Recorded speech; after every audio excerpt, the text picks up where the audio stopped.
સુરતના જડેશ્વર પાર્ક વિસ્તારમાં ડિમોલિશન મામલે ભેદભાવના આક્ષેપ સાથે કલેક્ટરને આવેદન।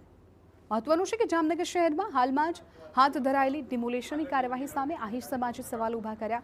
ડિમોલિશનમાં માત્ર એક આહિર સમાજના દંપતીના ઘર પર જ કાર્યવાહી કરાતા આહિર સમાજમાં રોષ છે। સમાજના આગેવાનોએ આક્ષેપ કર્યો કે બિલ્ડર અને અધિકારીઓની મિલીભગત છે। મકાન જાહેર હિત માટે નહીં પરંતુ ખાનગી સ્વાર્થ માટે તોડાયું હોવાનો પણ આક્ષેપ છે। આહિર સમાજે કલેક્ટરને આવેદનપત્ર આપી જવાબદાર અધિકારીઓ સામે કાર્યવાહીની માંગ કરી છે।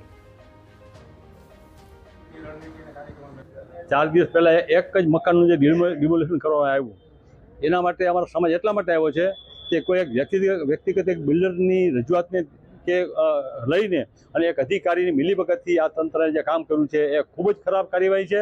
કારણ કે સામાન્ય રીતે અમારો સમાજ છે રસ્તામાં અડચણરૂપ મકાન હોય કે વરસાદી પાણી નિકાલમાં અમે કોઈ દી ક્યાંય વચ્ચે આવતા નથી, પણ એક બિલ્ડરના કહેવાથી અધિકારીએ કોઈ પણ માલાફાઇડ ઇન્ટેન્શનથી કરવામાં આવ્યું છે અને એ ખાસ કરીને અમારા આહિરના માજીનું જ અપમાન કર્યું છે।